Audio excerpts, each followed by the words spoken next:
Welcome to this session on standards-based content and language objectives. This is one of 10 sessions from a course based on the book Becoming a Distinguished Physical Education Teacher.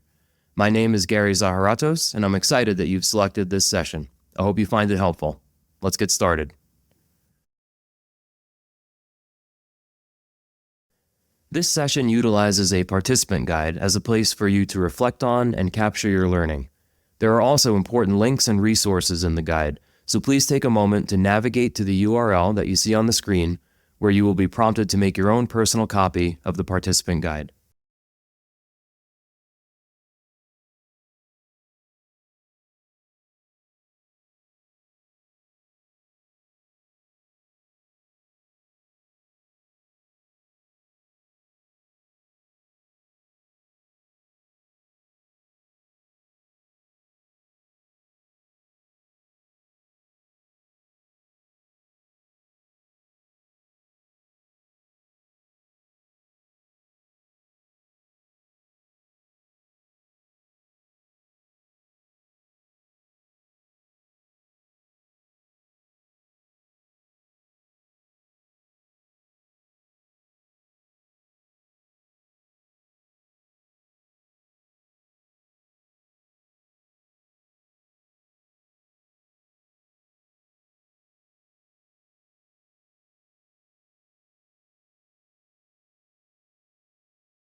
Our goals for today's session are to understand the importance of creating and communicating daily content and language objectives to your students during each of your lessons.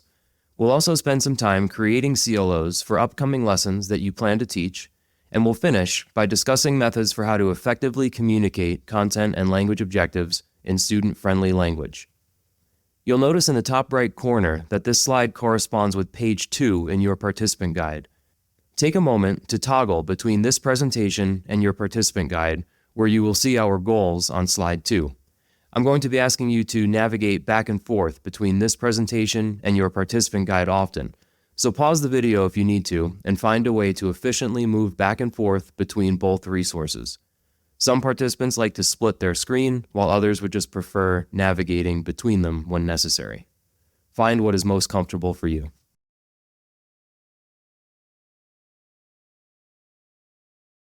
Before we detail the components of a complete content and language objective, let's spend some time understanding why they are important to include in all lessons and how they impact student learning.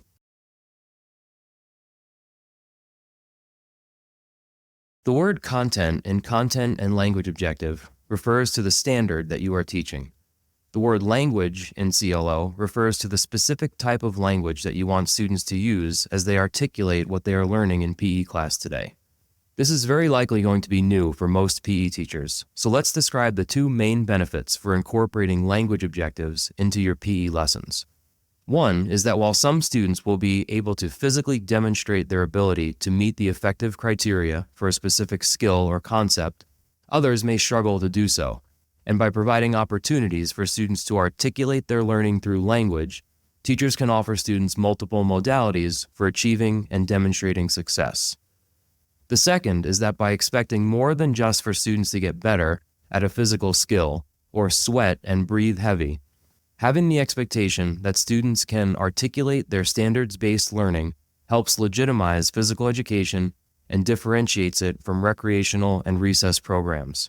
When building leaders are considering making cuts to programs in their schools, we don't want them to think that they can simply cut the exercise class. We want them to understand that students do both physically and cognitively rigorous work in a high-quality physical education class. With that said, let's listen and reflect on two different teachers introduce a lesson to their class.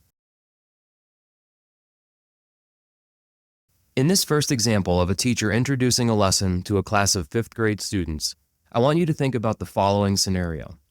After school, a parent asks their child, "What did you learn in PE today?" Let's listen to the clip and then take 1 minute to reflect on the question in page 3 of your participant guide. All right, everyone, I'm excited because today we're playing Foursquare. Let me explain how the game works. There are 4 squares on the court, numbered 1 to 4. The person in square 4 is the server. Your goal is to stay in the game and work your way up to square 4. If you make a mistake, you go back to the line and everyone moves up a square. There are only 5 students per court, so you won't have to wait in line more than 20 seconds. The person in square 4 serves the ball underhand, and it has to bounce once in your own square before traveling to another student's square. When the ball is hit into your square, you have to let it bounce once, then you can underhand hit it into someone else's square. You can't catch or carry the ball. If you hit the ball out of bounds, or double hit the ball, or you don't let the ball bounce inside your square, you go to the on-deck spot and rejoin the game after the next quick round. Let's have 3 volunteers to help me demonstrate, and then you'll all get to play.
Now let's listen to another audio clip of a different teacher introducing a lesson to a 5th grade class. Think of the same question as you listen. If a student were asked what they learned in PE today, how would they respond? After you listen to the clip, spend 1 minute responding to the question in page 3 of your participant guide. All right, everyone. I'm excited because today we're playing Foursquare. In just a few minutes, I'm going to describe the rules for you and we'll do a quick demonstration. But first, I want to share what it is that we're learning today as we play the game. I was watching football over the weekend and noticed something. Some players responded in appropriate ways when they were successful. For example, when one player scored a touchdown, he hugged his teammate and handed the ref the ball. That was a pretty respectful way to celebrate. But sometimes I saw players not respond to being successful in an appropriate way. I saw one player cause a fumble and then get in his opponent's face talking trash and belittling him. It made me think that in our PE class, we should learn appropriate responses for when we experience success in physical activities during today's lesson. So before we learn the rules to Foursquare, one of my favorite games, first I want to give you 20 seconds to think to yourself about what is an appropriate way to react when you are successful or when you win, and why it is important to react in an appropriate and respectful way. When I say go, you'll turn to the person in the row next to you and describe what it looks, sounds, or feels like to respond appropriately when you are successful in a game or activity.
Thank you for listening to the 2 clips and reflecting in your participant guides.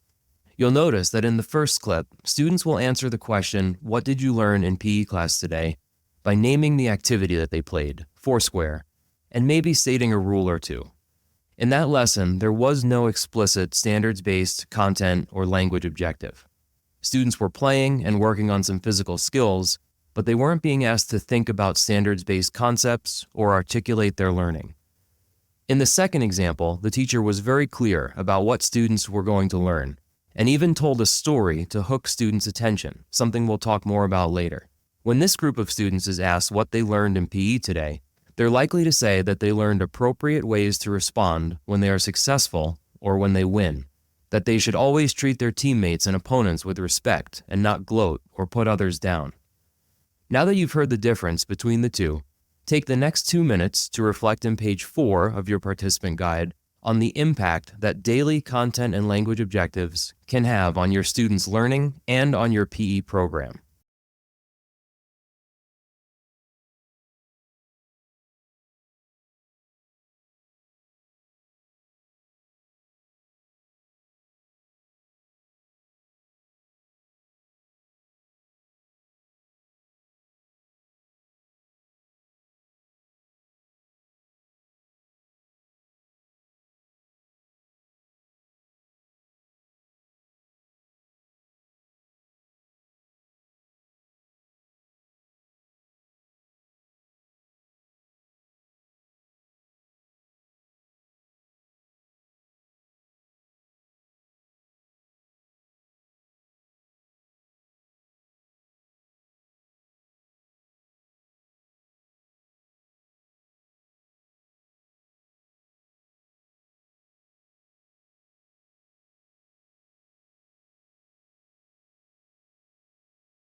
Just a quick recap. Standards-based content and language objectives solidify physical education as a legitimate class and differentiate it from recess. And language objectives in particular provide students with opportunities to articulate their learning along with physical demonstrations. In this section, let's learn how to create standards-based content and language objectives for physical education lessons. Here is the 5-step process for creating standards-based content and language objectives. First, you're going to select a grade level appropriate standard. While most state standards are written for each grade level, the new national standards are written for grade bands, K through 2, 3 through 5, 6 through 8, and 9 through 12. And that's how I recommend that teachers use their state standards as well. Second, you're going to dig a bit deeper beyond the title of the standard and into the grade level expectation for the national standards. They might be called something different at the state level. That's where you'll find more detailed and specific concepts that you can create daily objectives from. Just using the title of the standard itself is too broad. The third step is to script out an answer to the question, what did you learn in PE today? We call this the ideal student response, and it's one of the most important aspects of lesson planning. It not only helps you create your CLO, it also guides the questions you ask students and the feedback you provide them throughout the lesson, 2 topics that are covered in later sessions of this course. Fourth, you are going to analyze your ideal student response, identifying keywords and phrases. You're looking for language forms in the ideal student response so that you can finish with the last step, which is using the language function in your CLO that aligns with the form in your ideal student response. I know that sounds like a lot, so let me show you an example. Remember that the first thing we're going to do is select a standard that aligns with a lesson and activities in a unit that we are currently teaching. Here, I'm using a grade level expectation for 6th grade from my home state of Colorado. You'll very likely be able to find similar language in your states or the national standards. This grade level outcome states that students will demonstrate the ability to resolve conflicts with their peers. Since that is what students will be learning today, that is our content objective. So the content objective would sound like, students will be able to demonstrate the ability to resolve conflicts with peers. Simple as that. Next in the process is writing the ideal student response. When a parent or classroom teacher or your principal asks your 6th grade students what they learned in PE today, what do you want them to say? Here's an ideal student response that I came up with that aligns with the content objective that I wrote in the previous slide. Today, I learned how to resolve conflicts with my classmates by using respectful language and listening to others' ideas. It looks like working together to solve a problem without yelling or ignoring someone. It sounds like saying, I understand what you're saying, but let's find a solution we both agree on. It feels like we're on the same team, even when we disagree, and we can move forward without any hard feelings. You'll notice that some words are in bold. Those phrases are the language form that we want students to use during the lesson. Now I'm going to show you a resource that helps us align language form with the language function. The blue column on this chart represent the language functions. Those are the words that we put in the CLO. The green column represents the language form. That's the language that we want students to use during the lesson and that I made bold in the previous slide's ideal student response. If we look at this chart for the bolded phrases looks like, sounds like, and feels like, we'll notice pretty quickly that we want students to be describing in this lesson. So describe is the language function that we are going to use to write our language objective. You can find this resource on page 6 of your participant guide. Our language objective is going to be, students will be able to verbally describe how to resolve conflicts with peers using the words looks like, sounds like, and feels like. When we combine our content and language objectives, we get a complete CLO like the one you see here. Students will be able to physically demonstrate and verbally describe how to resolve conflicts with peers using the words looks like, sounds like, and feels like. Okay, now it's your turn. I'm going to give you 10 minutes to create your own CLO for an upcoming lesson. On page 5 in your participant guide, you'll see this sequence for creating a CLO, and on page 7, you have space to write down your ideas and move you through the process. The national standards are linked on page 7, but if you prefer to use your state standards instead, feel free to do so. This is a pretty detailed process that requires lots of practice, so don't get discouraged if it takes you more than the 10 minutes we have allotted during this session. It may be something that you want to come back to later on and finish up. Okay, time to get to work on creating your first CLO.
I hope that you had enough time to at least get started with creating your first CLO and that you'll finish it up when you have some more time later. Remember that the key takeaways here are that effective CLOs use language from the standards as a resource and that they are derived from the ideal student response, which is such an important part of the lesson planning process. In this final section, we're going to learn how to take CLOs that look great on lesson plans and turn them into student-friendly language so that your students understand what they are expected to learn in this lesson. On page 8 of your participant guide, in the left column, you'll find this list of methods for communicating a CLO. Read each one, then copy and paste them into the appropriate boxes. Are they effective methods for communicating a CLO or ineffective? Or does it depend on some additional information on how it's implemented? In 3 minutes, I'll review a few of them before moving on to sharing one of my favorite strategies for clearly communicating CLOs to your students.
The takeaways from this reflection activity are that simply writing your CLO on the board is not an effective way to communicate it to your students. Neither is something like reading it directly from your lesson plan to your class. In order to effectively communicate a CLO to students, teachers need to put it in student-friendly language and clearly state the objective in a way that all students can understand it. While there are many ways to do that, my favorite is to tell a story that hooks students and communicates the CLO at the same time. Let's take the next 5 minutes to script a story that you can use to clearly communicate the CLO that you created earlier to your students. Don't forget to add both the physical, which is the content, and the language expectations into your story. For example, if you want students to sequence the order of a physical skill, Be sure to include in your story how important it is to put things in order, and that's what they will be doing today. Feel free to go back in your participant guide to page 3 and use the second teacher audio clip as a resource when creating your own story.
I would love to be able to read the CLOs you created, along with the stories you wrote to communicate them clearly in student-friendly language. If you'd like feedback on them, please feel free to email them to me at gary@distinguishedpe.com. Just a quick recap. Creating CLOs for a lesson plan is one thing, communicating them in student-friendly language is another. While there are many ways to do that, storytelling is one of the most enjoyable and effective ways to communicate objectives in a way that students will understand what they are going to be learning during the lesson and how they will show progress towards it. Thank you so much for engaging in today's learning. Before I share a few resources with you, let's finish by taking 3 minutes to reflect on at least one of the questions you see on the screen. If you have additional time and would like to respond to more than one question, please feel free. You'll find these questions on page 10 of your participant guide.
I hope you enjoyed today's session. If you can find a few spare minutes, I would very much appreciate your honest feedback, which you can submit by clicking on the first link in this slide. I also included 2 resources. One is a link to an episode of the Distinguished Physical Education podcast that focused on content and language objectives, and the other is a CLO bank that has dozens of examples of CLOs that are ready for you to use with your students. They are aligned to Colorado State PE standards, but I'm sure that you can easily modify them to match your state's or our national standards. Finally, if you enjoyed today's session and are interested in learning more about the full Distinguished Physical Education 10-session course, please click on the book study sign-up form link and share your information. Those sessions are live, not pre-recorded, so you'll have the opportunity to collaborate and learn from other PE teachers throughout the country. Thank you again for engaging in today's session and for all that you do for your schools, students, and communities.